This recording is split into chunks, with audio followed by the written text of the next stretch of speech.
Venid, venid a mí, no importa lo que habéis sido, porque soy yo mismo quien os ha salido al encuentro.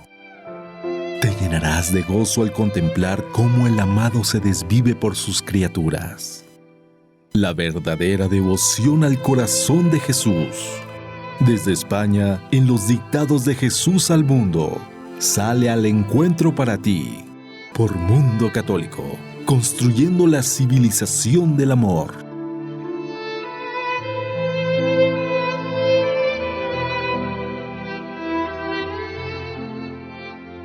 Buenas noches, queridos amigos de Radio Cronos y del Corazón de Jesús.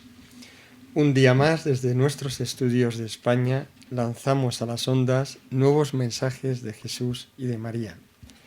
Mensajes de amor, de enseñanza, mensajes de confidencias íntimas de su corazón, con los que hemos ido aprendiendo y conociendo cada vez más profundamente sus corazones. Y esperamos que hoy, con estos nuevos mensajes que hemos preparado para este programa, que podamos todavía conocer un poco más este Sagrado Corazón de Jesús, que tan lleno está de esa profundidad de amor, que por más que intentamos y que oramos y que nos confiamos a Él, seguimos todavía sin poder entender en toda su magnitud. Tenemos en nuestros estudios a Óscar. Hola, buenas noches, José Antonio.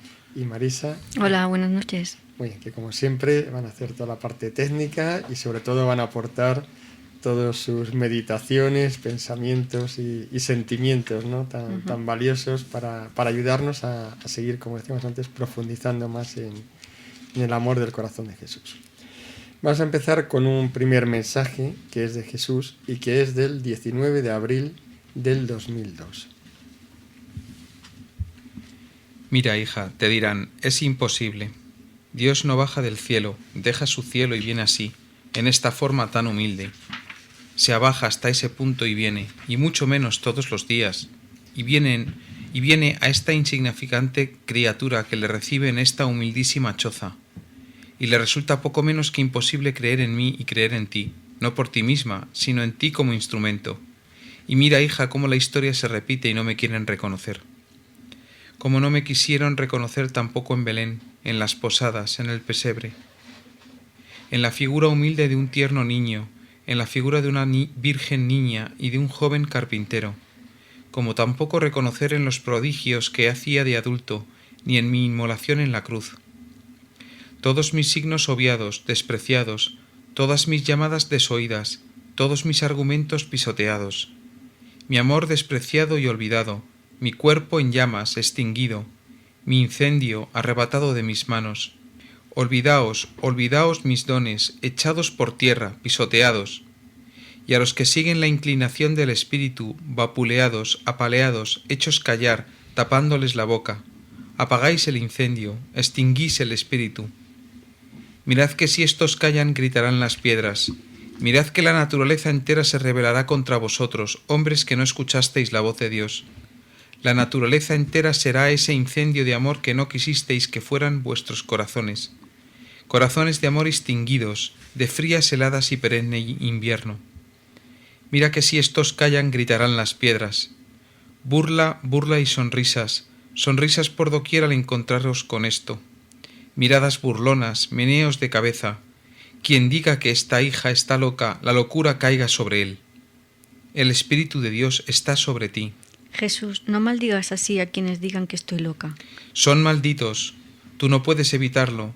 Mira, tú ya te das a ellos en esta forma y te haces para ellos semilla que luego pisan. Pero ellos no te quieren reconocer como semilla, no como mártir de esperanza, del amor. No ven en ti mi obra, no ven cómo me comunico a ellos a tu través.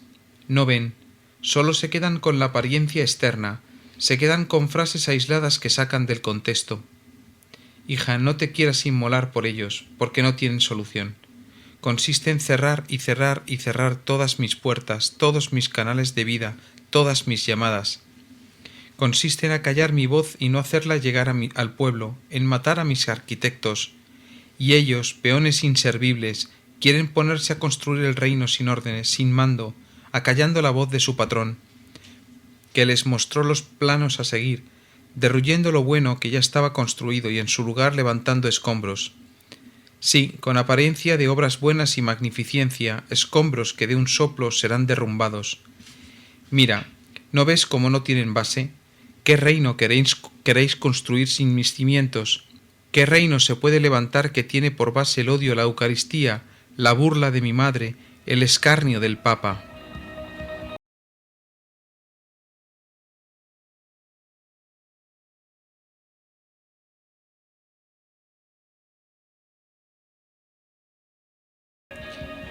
Tenemos aquí este mensaje tan interesante de Jesús que toca algo que yo creo que no es muy habitual en estos mensajes, pero que también es muy importante porque habla y hace una reflexión sobre el propio don de profecía.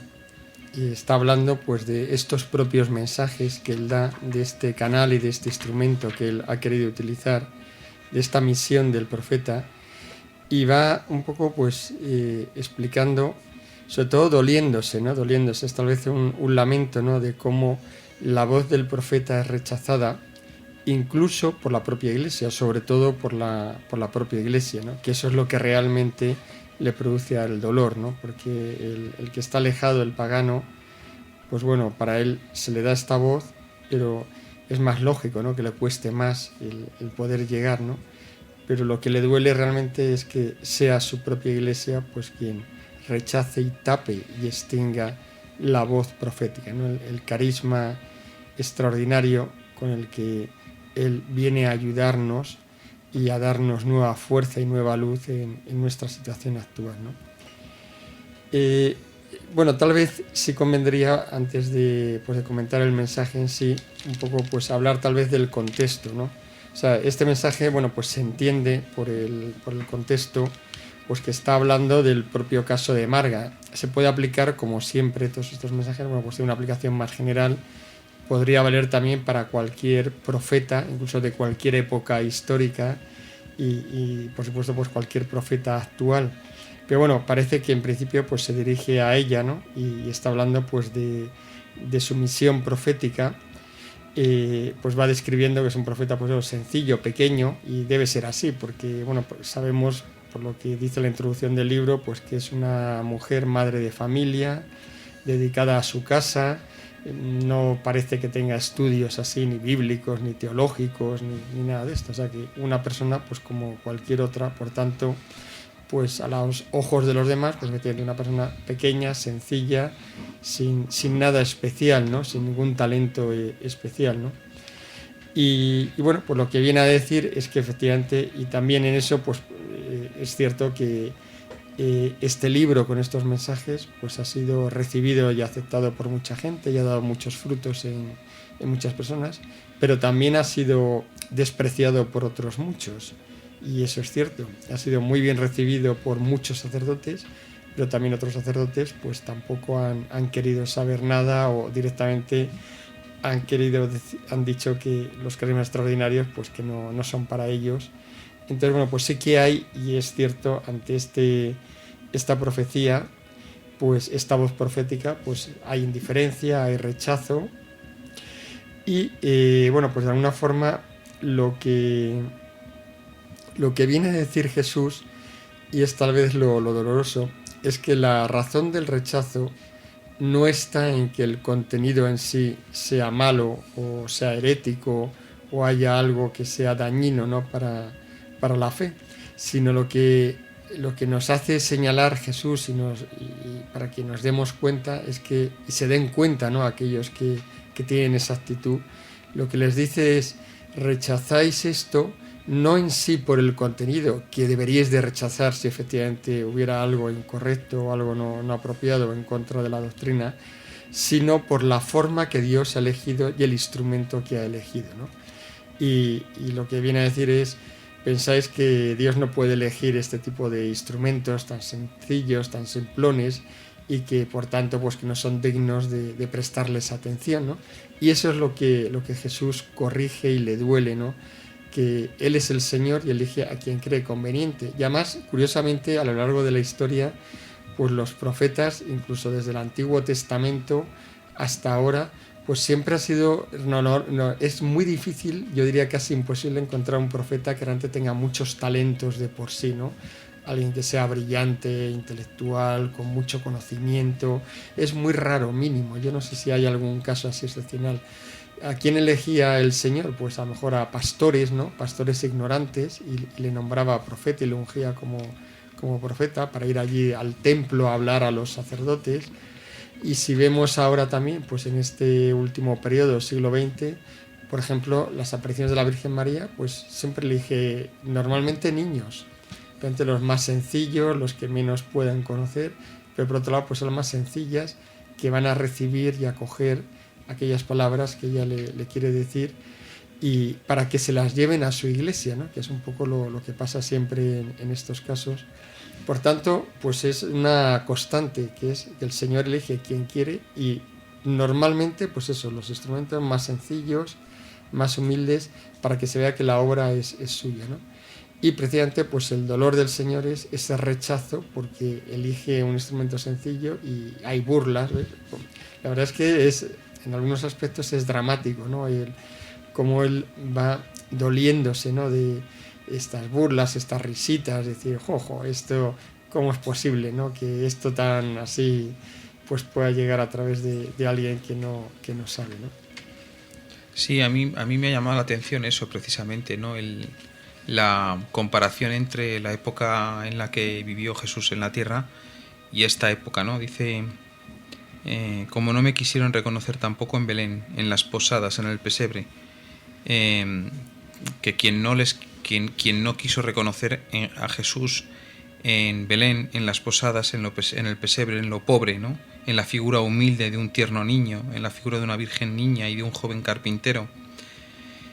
Quien no quiso reconocer a Jesús en esos términos fue el pueblo de Dios, que esperaban un Mesías de otra clase, de otra calaña, ¿no? A lo mejor estaban esperando el Mesías rey que viniera a gobernar, ¿no? Y hoy esto nos tiene que hacer reflexionar, porque parece como si hoy en día el pueblo de Dios también, sobre todo pues en la jerarquía, quisiera o esperara otro Mesías, ¿no? A lo mejor están esperando otro Mesías y tampoco lo esperan en lo pobre, en lo sencillo. Habría que reflexionar, o tendrían que reflexionar estas personas de las que depende mucha gente, qué están esperando, a qué Mesías están esperando, a qué Jesucristo están esperando, ¿no? Qué esperan que sea la Iglesia, cómo piensan modelar la Iglesia a su imagen y semejanza, ¿no? Y no a la que Dios espera de ella, ¿no? En lo pobre, en lo sencillo, en lo humilde, no sé. Yo lo que me he fijado es que Jesús al final del mensaje dice que todo lo que se base en no estar centrado en la Eucaristía, en no querer a la Virgen, en no seguir al Papa, pues van a ser cosas que se derrumben, ¿no? Entonces, como una pista de cuáles deben ser los pilares de los arquitectos, que también habla por ahí de cómo deben ser los arquitectos, ¿no? Del nuevo reino. Y son esos, ¿no? Yo creo la Eucaristía, el amor a la Eucaristía, el amor a María y la fidelidad al Papa. Sí, efectivamente muy, muy importante, porque ahí es donde está la clave, y probablemente este libro claramente pues va en esa línea, desde luego en la defensa de la Eucaristía, la Virgen María, bueno, pues que la hemos podido conocer, pues todo el amor y el trabajo que hace por nosotros, ¿no? También había un mensaje, incluso me recuerdo, que hablaba de las enseñanzas del Papa, y decía, se refería en concreto a Juan Pablo II, que era la época cuando se daba este mensaje, y decía, ir a los documentos de lo que ha escrito el Papa Juan Pablo II, porque ahí lo tenéis todo, ¿no? Yo hay una cosa tal vez, bueno, por aclarar y para que todo el mundo pues lo sepa, ¿no? Que en este tema profético, o sea, en realidad es la Iglesia quien tiene llamémosle, el derecho y la obligación también, las dos cosas. O sea, tiene el derecho, solo ella es quien puede discernir, pero también tiene la obligación de discernir todo este tipo de dones extraordinarios, ¿no?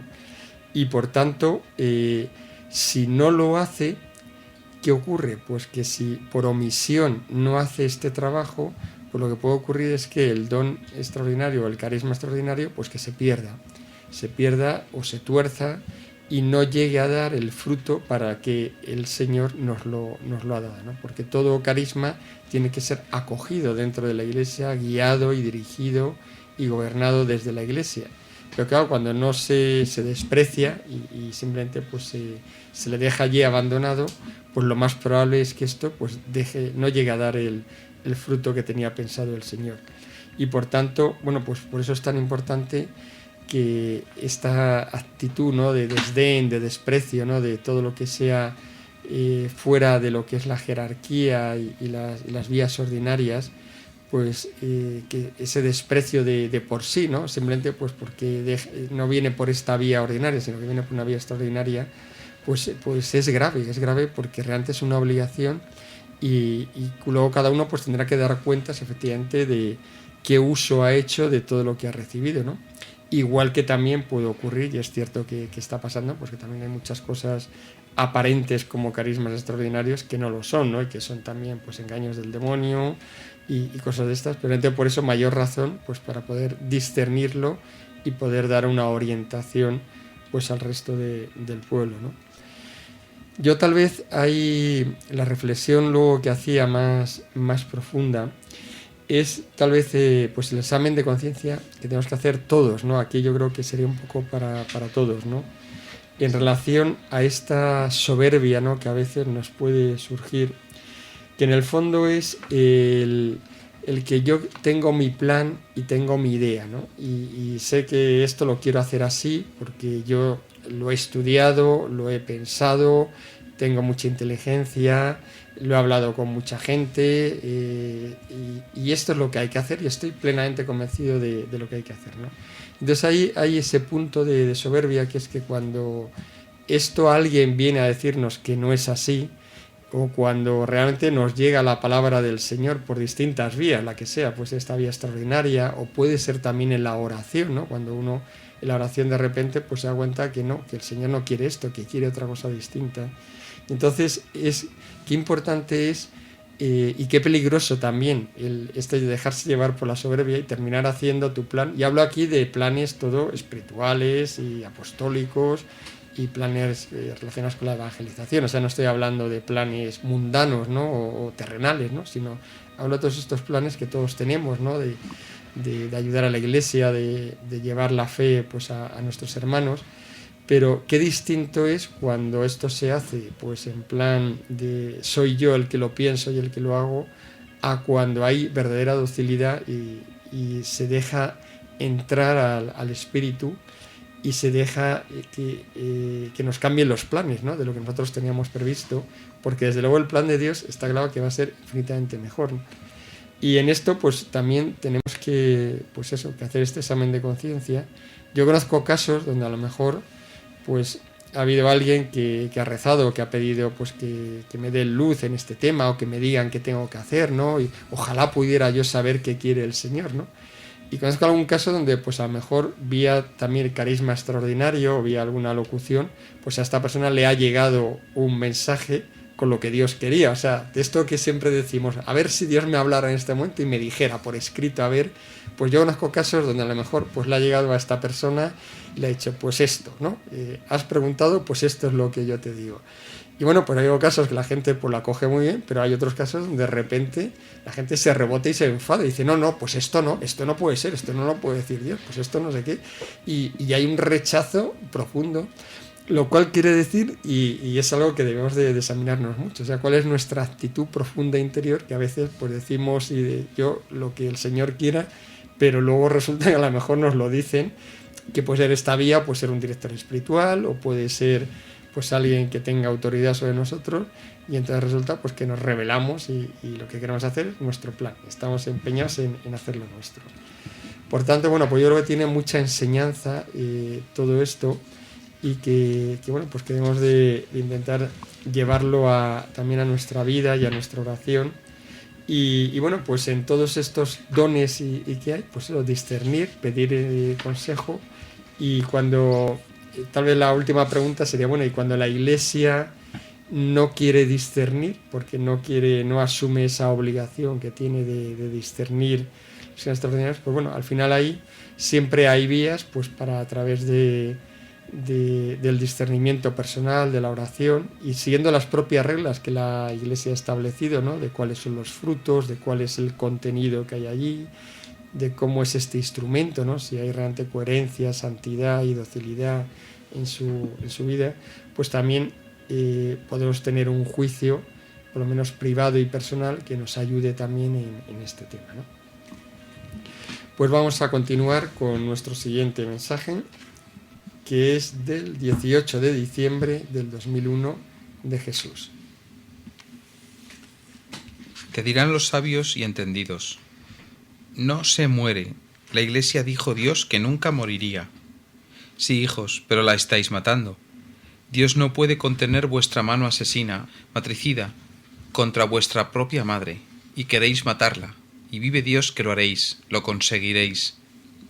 Parecerá muerta a los ojos de los hombres la verdadera Iglesia de Dios, y la Iglesia del deicida os será colocada encima diciéndoos: esta es la Iglesia verdadera. Ha cambiado con los tiempos tremendos que tenemos, se ha hecho al tiempo en el que estamos, y por fin se hace una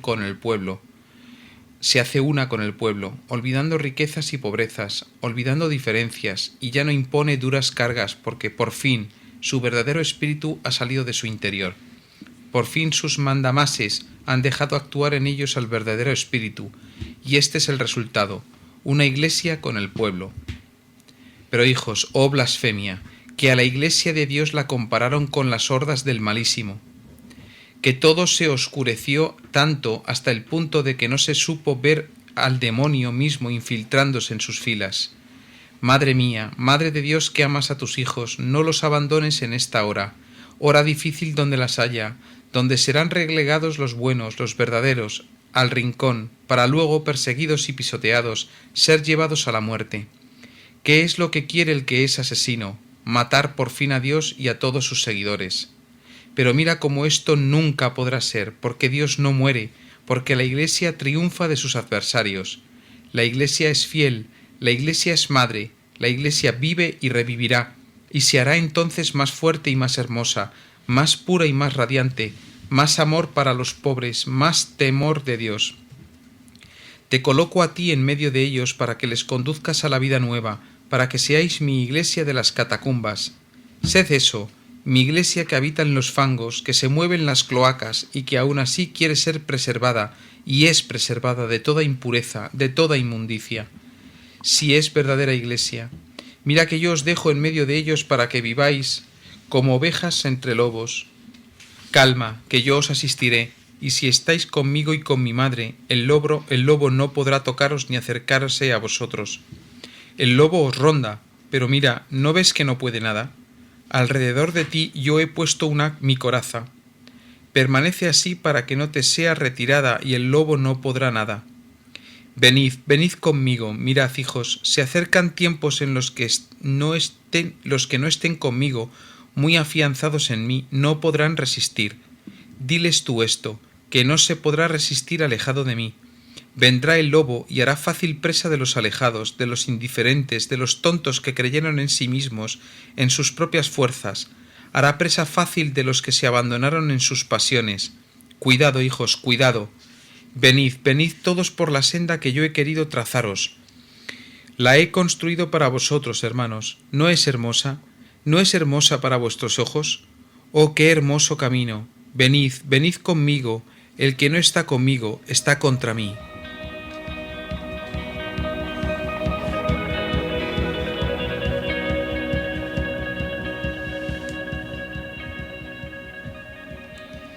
Pues este es un mensaje más doloroso, difícil, de nuestro Señor, donde habla sobre la Iglesia y sobre todo habla de la Iglesia en la etapa de los últimos tiempos. Y es doloroso, bueno, pues porque Él lo va diciendo, ¿no? Habla de traición, de asesinato de la Iglesia, de persecución de los hijos de la Iglesia por otros hijos de la Iglesia. Y bueno, pues yo me gustaría, antes igual que empezar a comentar el mensaje, Yo creo que aquí es importante, me gustaría acudir primero al catecismo, porque en el catecismo habla precisamente de este tema. O sea, esto es algo que ya la Iglesia está en la Escritura, y la Escritura también habla de este tema, y la Iglesia pues en su magisterio pues lo ha recogido en el catecismo. Entonces el catecismo hay unos puntos, hay 3 puntos, donde habla de la etapa final de la Iglesia. O sea, viene a decir qué ocurre en estos últimos tiempos con la Iglesia. Entonces lo voy a comentar porque yo creo que merece la pena y además aclara mucho y sobre todo también confirma que lo que está diciendo aquí Jesús no es de repente pues un invento que sale por ahí, ¿no? Y que se acaba de inventar, ¿no? Lo que está diciendo aquí es algo que ya conoce la Iglesia, lo que está haciendo es recordarnos esto, pero desde luego pues está ya enseñado por el magisterio, ¿no? En concreto, el punto es el 675 del Catecismo, se llama la última prueba de la Iglesia. Entonces nos va diciendo el Catecismo: antes del advenimiento de Cristo, se refiere ya a la segunda venida, la Iglesia deberá pasar por una prueba final que sacudirá la fe de numerosos creyentes. La persecución que acompaña a su peregrinación sobre la tierra desvelará el misterio de iniquidad bajo la forma de una impostura religiosa que proporcionará a los hombres una solución aparente a sus problemas mediante el precio de la apostasía de la verdad. O sea que fijémonos cómo es clavado exactamente lo mismo que nos está diciendo el Señor. O sea, el Señor, ¿qué nos dice aquí? Pues nos dice que habrá un momento que se pondrá la iglesia del deicida, o sea, del asesino, será colocada encima. Y entonces se dirá, esta es la iglesia verdadera. Han cambiado los tiempos, han cambiado con los tiempos tremendos que tenemos, o sea, con estos momentos tan difíciles, pues hemos cambiado la iglesia. Se ha hecho ya una con el pueblo, olvidando riquezas y pobrezas, olvidando diferencias, y ya no impone duras cargas, porque por fin su verdadero espíritu ha salido de su interior. O sea, lo que nos está diciendo, que es justo, se entiende perfectamente por lo mismo que nos dice el Catecismo. Dice, al final habrá una prueba tremenda, terrible, donde esa persecución que ha ido teniendo la Iglesia a lo largo de toda su historia, pues al final se agudiza, ¿no? Y hay un momento final donde hay un misterio de iniquidad, ¿no? Que esto lo habla mucho San Pablo de ello, ¿no?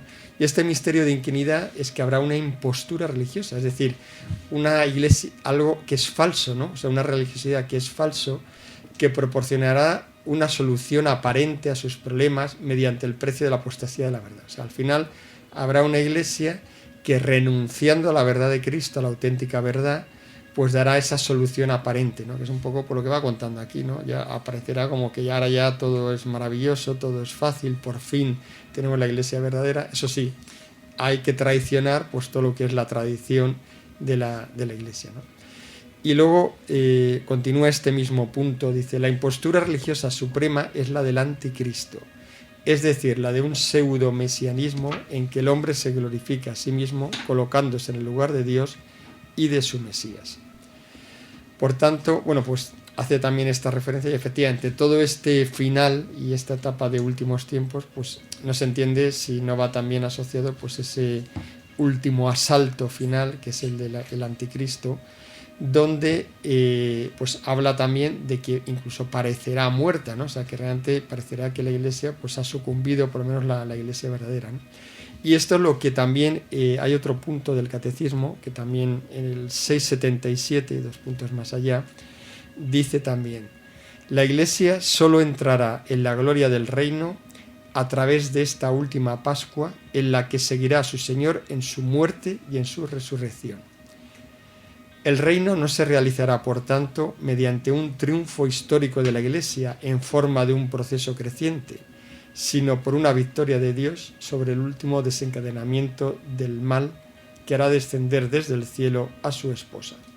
O sea que fijémonos lo que dice aquí tan fuerte el Catecismo. O sea, lo que dice es que la entrada en este reino que ya hemos hablado otras veces, eucarístico, mesiánico, etcétera, se hace a través de una Pascua donde, donde igual que el Señor pasó por la muerte y resurrección, la Iglesia tiene que sufrir algo similar a lo que Él sufrió en su pasión.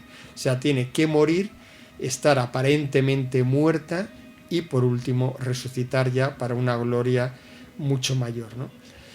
Así que, pues bueno, lo que dice aquí, pues encaja también perfectamente, ¿no? Que es lo que nos dice el Señor, ¿no? Que habrá esta persecución, este asesinato, ¿no?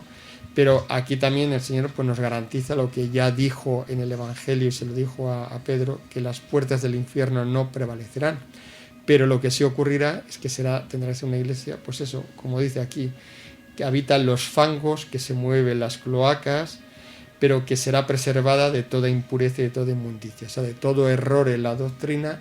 Y esta iglesia pues será la verdadera iglesia, escondida, aparentemente muerta porque no se verá públicamente, pero que permanecerá allí y que resucitará, pero a través de la acción de Dios, o sea, que no será en este caso por la fuerza del hombre, sino que será la actuación de Dios la que permitirá esto, ¿no?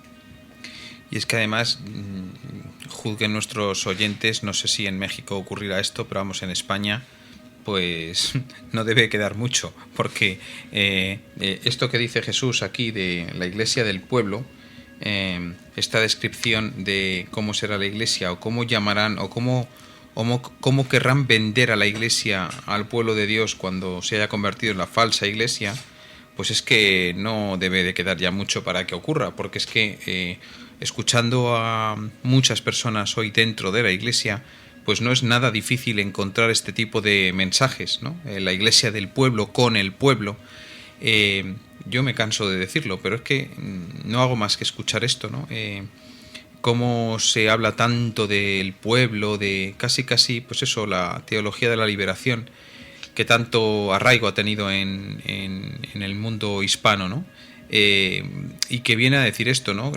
Una con el pueblo, ¿no? Sí, una con el pueblo, pero sin olvidar la verdadera enseñanza y sin olvidar lo que nos ha ido enseñando Jesucristo de toda la vida, ¿no? Y sin olvidar, por supuesto, al propio Jesucristo. Sí, a mí me hace gracia la frase esta de ya no impone duras cargas, ¿no? Que eso traducido es bueno, ya no hay pecado y ya no hay que confesarse, o sea, más o menos, y ya se puede hacer cada uno lo que quiera. Me sé yo de muchos que van a disfrutar mucho con esa iglesia. Bueno, yo tal vez por cerrar este mensaje me quedaría también con otro tema que es lo que él nos habla al final también del último párrafo y que yo creo que es lo que deberíamos de aplicarnos. Lo que dice es: viene el lobo, pero afianzaros en mí, porque si no estáis afianzados en mí, pues no podréis resistir. Entonces va dando toda esta descripción, ¿no? Y que hará fácil presa, pues eso, los que están alejados, indiferentes, los tontos que creyeron en sí mismos, ¿no? Pusieron su fuerza en sí, que en esto hay que entenderlo, o sea, puede haber gente pues religiosa con mucha fe, pero que toda su fuerza son ellos mismos y lo que yo hago y entonces mi voluntad y mi esfuerzo y todo esto, pues efectivamente hay que tenerlo, pero la confianza y el entendimiento de que el Señor es quien nos salva, entonces que hay que colaborar con Él, pero es Él quien nos salva. Entonces, si no estamos unidos a Él y estamos centrados en nosotros mismos y dándonos vueltas a nosotros mismos y todo lo que hacemos y dejamos de hacer, y etcétera, pues efectivamente seremos presa fácil. Por tanto, bueno, pues pongámonos manos a la obra en ese mayor unión con el Señor, en ese mayor conocimiento y amor a Él, para que ocurra cuando ocurra, que no lo sabemos, pero que pase lo que pase, pues que realmente podamos pasar hacia adelante y no ser devorados por el lobo, ¿no? Vamos a hacer un descanso musical y continuamos.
continuamos ya en esta segunda parte y en esta ocasión pues vamos a comenzar ya directamente con el tercer mensaje. Pues es un mensaje muy interesante, con mucho componente también de la escritura, que creo que hay muchas cosas así para comentar y por tanto, bueno, pues vamos a empezar con él.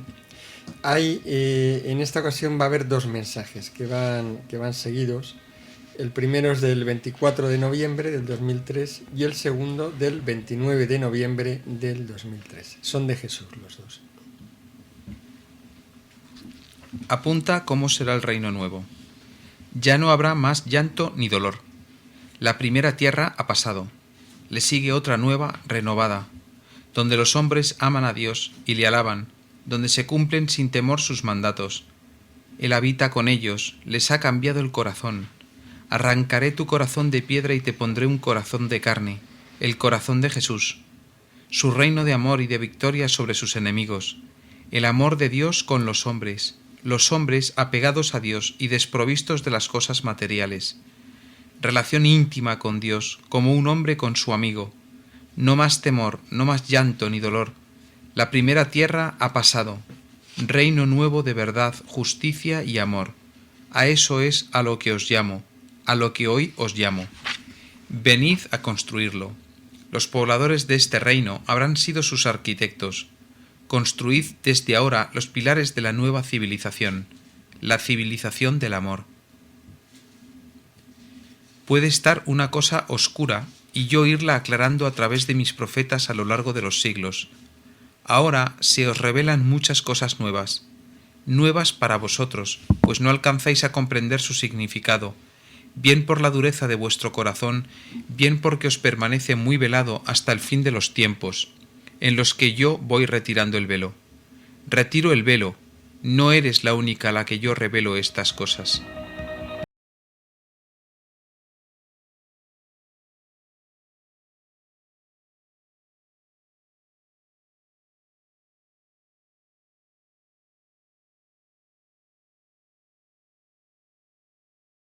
Que son unos mensajes llenos de esperanza, con un toque profético también muy, muy interesante y sobre todo pues lo más bonito, yo creo que a veces por lo que estamos deseando escuchar, y es pues este reino nuevo, esta tierra nueva, donde pues pasada toda la purificación, todo este periodo de la gran tribulación, significará que al final pues hay algo que es grandioso, que está en la Escritura, está en muchos sitios de la Escritura y que es la gran promesa que nos hace el Señor, ¿no? Es como la gran esperanza con la que tenemos que transitar este periodo de tribulación, con la esperanza de que al final pues va a haber algo que es mucho mejor que lo que tenemos ahora, ¿no? Entonces, bueno, por ver un poquito esto, aquí el Señor nos va dando unas pistas. En el resto de los mensajes, bueno, pues va dando también así distintas pistas, va tocando el tema. La verdad es que todavía no sabemos, porque aquí es muy interesante el primer comentario que hace en el segundo mensaje, cuando habla de... esto yo creo que deberíamos de entenderlo y reflexionarlo también, ¿no? Y es que, en primer lugar, la revelación como tal y la escritura como tal está ya dada, o sea que la revelación está ya cerrada, todo lo que nos tenía que decir el Señor ya está dado y está escrito, ¿no? Y está en la escritura. Ahora bien, el que esté dado no quiere decir que esté todo entendido, o sea que hay cosas de la escritura pues que están oscuras. De hecho, los mismos teólogos y la propia Iglesia pues lo reconoce así, o sea, hay cosas pues que esto todavía no se sabe muy bien qué quiere decir, hay distintas interpretaciones y lo que nos dice el Señor, bueno, pues que estas cosas yo las voy aclarando y ahí sí que utilizo pues el ministerio profético, ¿no? A través de los profetas, pues muchas veces va explicando, aclarando cosas que ya están en la escritura y como nos dice, nuevas para vosotros, pues no alcanzabais a comprender su significado. Bien, porque esto permanece muy velado hasta el fin de los tiempos, en los que yo voy retirando el velo. De hecho, hay cosas que tampoco tiene interés saberlas antes de tiempo, ¿no? Entonces hay muchas cosas que el Señor las vela y quedan ahí hasta que, llegado el momento de su cumplimiento y que ya es importante que el pueblo de Dios pues conozca de qué se trata, pues entonces se va retirando ese velo y entonces el Espíritu Santo también va actuando, ¿no? Y va, aparte de los carismas extraordinarios, las locuciones, los profetas, pues luego el propio Espíritu Santo va iluminando las mentes y los corazones de los teólogos y del pueblo sencillo, para que se pueda ir entendiendo pues todo esto que al principio pues quedaba bastante oscuro, ¿no? Estoy pensando, por ejemplo, algo que se entiende muy bien, y es el libro del Apocalipsis, que es un libro donde, bueno, mucha gente todavía, y donde hay un gran... mucha gente que lo ha estudiado, muchas opiniones teológicas, muchas escuelas de interpretación, y todavía pues no hay un acuerdo sobre exactamente ni siquiera qué periodo comprende, cuándo empieza, cuándo termina, si todo ha pasado ya o está por suceder lo que dice allí. Por tanto, es un libro que todavía está pendiente de su aclaración y de su cumplimiento. Bueno, pues como esto, también hay muchas otras cosas también en la Escritura. Por tanto, bueno, esta es una primera hipótesis y una primera forma de afrontar la Escritura, pues que tenemos que entender, y es que hay cosas que a lo mejor están entendidas o que aplican en una determinada etapa histórica, pero que tienen un cumplimiento luego posterior con más profundidad y con más fuerza, y entonces, bueno, pues que eso que quedaba velado al principio, pues ahora va quedando más claro, ¿no? Y desde luego una de estas cosas claramente es este reino que en el libro pues ha ido hablando en distintos momentos, este reino eucarístico, este reino nuevo, esta tierra nueva, este reino de amor o civilización del amor, como lo llama también el Señor en otros sitios, reino mesiánico también podríamos decir, porque este reino mesiánico en realidad era lo que esperaban los judíos. Lo que ocurre es que ellos mal interpretaron las profecías. En la Escritura, ahora no nos da tiempo, lógicamente, pues a ir tocando todas, pero en la Escritura del Antiguo Testamento pues está lleno de referencias a un reino mesiánico, donde iba diciendo un montón de características de ese reino mesiánico, ¿no? Todas pues muy buenas, pues habla de la paz, del amor que reinará, bueno, precioso, ¿no? O sea, ahí Isaías, por ejemplo, pues toca mucho esto, pero bueno, hay más sitios, ahora podemos comentar alguna cosa más, ¿no? ¿Qué ocurrió con los judíos o con el pueblo judío? Pues que ellos esa interpretación lo entendieron sobre todo como que en ese reino ellos eran los que iban a tener el poder y que iban a reinar ellos sobre todos los demás pueblos. O sea, no entendían que el Señor reinaba sobre todos los pueblos, sino que serían ellos los que, como eran el pueblo de Dios y el pueblo del Señor, el pueblo elegido, pues eran ellos los que iban en ese reino mesiánico gobernar, iban a tener el poder, y por eso esperaban un Mesías pues político con poder terrenal, con mucho poder terrenal, porque era el que tenía que ser rey de toda la humanidad. Y entonces, claro, ¿qué ocurre? Pues que eso que estaba muy claro, que ahora podemos ver muy claro, pues que en ese momento se malinterpreta y se entiende mal. ¿Qué ocurre? Pues que eso todavía no se ha cumplido.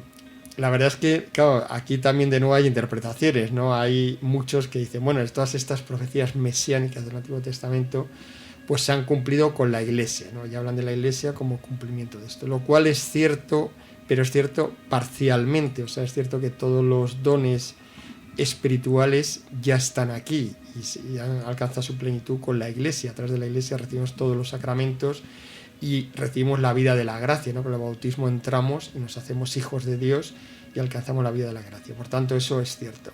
Pero la plenitud de ese reino mesiánico todavía no se ha cumplido. Y para eso es tan sencillo como volver a leer todas estas profecías y darnos cuenta, cualquiera que vire al mundo en este momento no puede decir que este es un mundo, una civilización del amor, un mundo donde el león habita con el cordero, donde el niño mete la mano en la cueva de la serpiente y no le hará daño.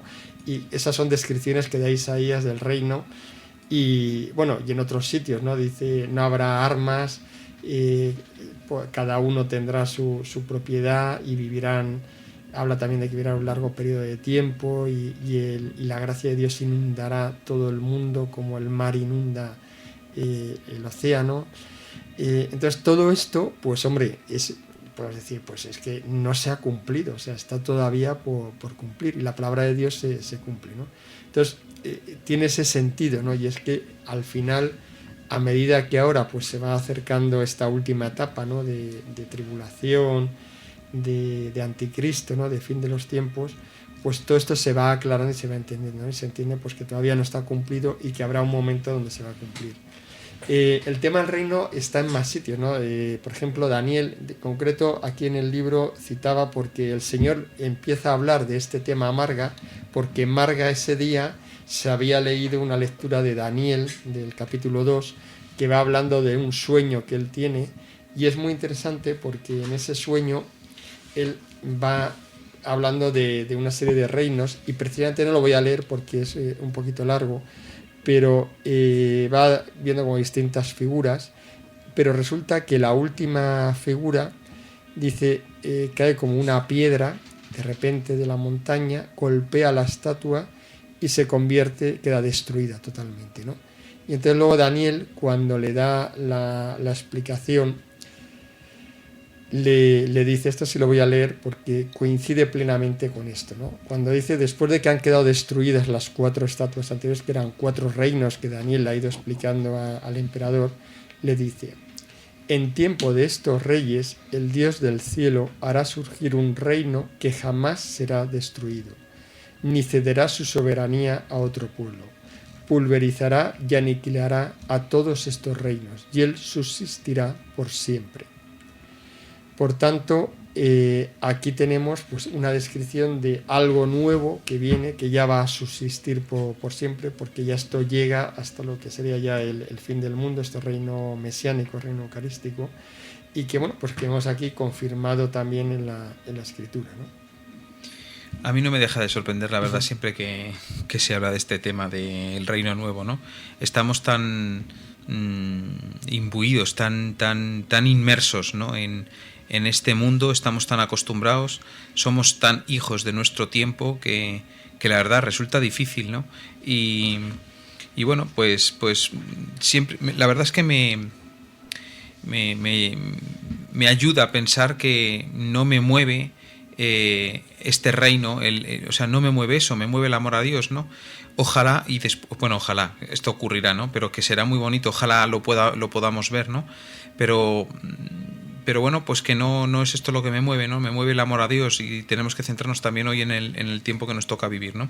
Pero bueno, aparte de eso, sí que me gustaría llamar la atención sobre un tema que probablemente a algunos de nuestros oyentes esté rondándoles la cabeza, y me gustaría preguntártelo a ti, José Antonio, porque dice, los hombres apegados a Dios y desprovistos de todas las cosas materiales, ¿no? Sale muy al paso de una herejía que está condenada por la Iglesia Católica y a la que se le denomina el milenarismo, ¿no? Que hay mucha gente, amigos míos y gente del trabajo, que confunden con esta segunda venida de Jesucristo, como si se viniese a decir que está condenado todo esto, ¿no? Pues a mí me gustaría que lo aclarases, no sé si hay tiempo o no. Sí, vamos, ya aprovechamos, ¿no? Sí, aquí es importante también conocer, hubo una época que efectivamente alguien interpretando todo esto, pues llegó a la conclusión de que este reino iba a ser un reino, lo describía en términos totalmente carnales y materiales. O sea, él hablaba de este reino mesiánico, pero decía que lo que iba a haber era, pues eso, una riqueza material grandísima, que iba a haber grandes banquetes, que iba a haber, bueno, pues un poco grandes fiestas, o sea, todo un poco la felicidad y el gozo se focalizaba pues en términos totalmente materiales y carnales, ¿no? Entonces esto lógicamente la Iglesia lo condenó porque no es así, vamos, se ve perfectamente simplemente con la propia Escritura. Por tanto, cuando el Señor habla de esto y da aquí algunos rasgos, hay más, o sea que la Escritura puedes encontrar y se habla mucho de esto. Cuando él da estos rasgos, pues por ejemplo dice estas cosas tan bonitas, ¿no? Dice, los hombres apegados a Dios y desprovistos de las cosas materiales, o sea, es decir, una vida intensamente espiritual donde la felicidad y el gozo del corazón es el propio Dios. O sea, lo que quiere decir que en este reino, lo hemos visto en otros mensajes, ¿no? Cómo la Eucaristía va a tener una fuerza tremenda y un papel preponderante, y donde se dedicará mucho tiempo pues a la oración, a la adoración, porque eso será la fuente de la alegría y de la felicidad, cosa que ya sabemos ahora. O sea, en realidad ahora, lo que pasa es que pues tenemos una situación muy adversa, donde es muy fácil despistarse, pero claro, cuando eso cambie y realmente se instaure y el enemigo, y como dice también el Apocalipsis, que es que el demonio va a estar atado, por tanto no podrá tentar, eso ya ayuda mucho, ¿no? Y por otro lado, toda una sociedad donde todos al final van a tener fe, donde esa sociedad, porque ha pasado por la tribulación, todos los que van al reino nuevo, todos tienen fe, porque han pasado por eso. Y entonces, claro, ya las cosas empiezan a cambiar mucho, donde habrá verdadero amor y caridad de unos con otros. Por tanto, no sabemos si habrá más riqueza o menos riqueza, no tenemos ni idea, ¿no? Si por antes la vida será más sencilla que lo que es ahora, eso estoy convencido.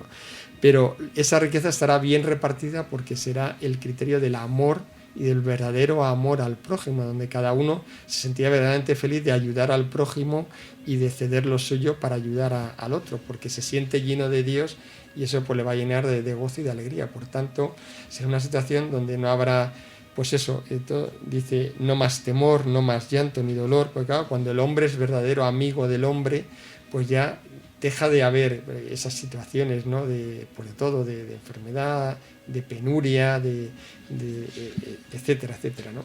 Realmente tampoco podemos hacer una explicación completa porque el Señor lo sigue teniendo velado. Yo creo que es una especie de premio que Él tiene ahí y lógicamente pues va revelando cosas, pero no nos lo dice todo porque habrá cosas pues que se reservará para ese momento. Pero a mí hay una cosa también que es muy bonita y que también deberíamos de reflexionar en ello, y es que dice, los pobladores de este reino habrán sido sus arquitectos. O sea, que lo que nos viene a decir, y un poquito antes nos va diciendo, a eso es a lo que os llamo, a lo que hoy os llamo.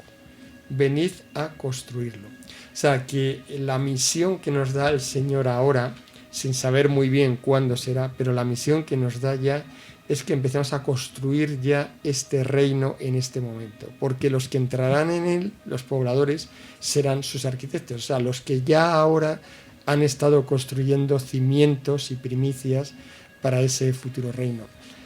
Y en eso yo creo que sí tenemos que tener mucha fe y mucha confianza, en el sentido de que el Señor ya en este momento y viendo incluso y entendiendo la situación, pues llamarle dificilísima y catastrófica desde el punto de vista de la fe que podemos tener en este momento, a pesar de eso, y por eso, Él ya, al que con buena fe y con buena voluntad y confianza en Él se pone a trabajar en esto, pues está dando muchas primicias y muchos dones. A mí no se me quita de la cabeza que, por ejemplo, la fuerza que tiene la adoración en estos momentos, pues me sorprende porque veo grandes transformaciones en muchas personas a través de la adoración eucarística. Y para mí eso es un signo de una primicia, es decir, si el futuro reino esto va a ser algo que va a estar a la orden del día y que va a ser algo central en esta tierra nueva y en este cielo nuevo, es lógico que el Señor ya quiera anticiparnos primicias y lo va haciendo pues mostrándonos toda la fuerza que puede tener la adoración. Por tanto, bueno, pues pongámonos, acojamos esta llamada tan bonita y vivamos, que yo creo que también es muy importante. Yo creo que más que vivir con una imagen negativa y pesimista de este mundo, que es cierto que es así, pero nuestro corazón y nuestra mirada y nuestro horizonte deberíamos de mirar hacia ese reino futuro y por tanto vivir conforme a eso, es decir, vivir primero llenos de esperanza y luego vivir en nuestro corazón como vivirán los futuros pobladores de ese reino, porque ya ahora, con la ayuda del Señor, podemos empezar a vivir primicias, no la totalidad, lógicamente, pero sí que podemos vivir en nuestras pequeñas comunidades, en nuestras familias. Podemos hacer que nuestras familias sean verdadera familia, modelo de lo que será en el futuro, ¿no? Familias adoradoras, familias con verdadero amor de unos por otros, familias donde el corazón de Jesús sea el centro. Y entonces todo eso pues hará que ya podamos recibir muchos dones y primicias de lo que luego llegará en el futuro pues para todos los demás, ¿no? Bueno, pues ya sí se nos ha acabado el tiempo, así que ya no podemos decir nada más del reino, pero vamos a recordar cómo conseguir este libro. La dirección de correo electrónico donde podéis conseguir el libro es vdcjmexico@hotmail.com, vdcjmexico@hotmail.com, o bien podéis hacer llamando por teléfono al número 5559 0547, 5559 0547. El buzón de dudas y sugerencias, como ya sabéis, es verdaderadevoción@gmail.com y la web vdcj-tomo-rojo.com. Pues muchas gracias y ya nos despedimos hasta el siguiente programa.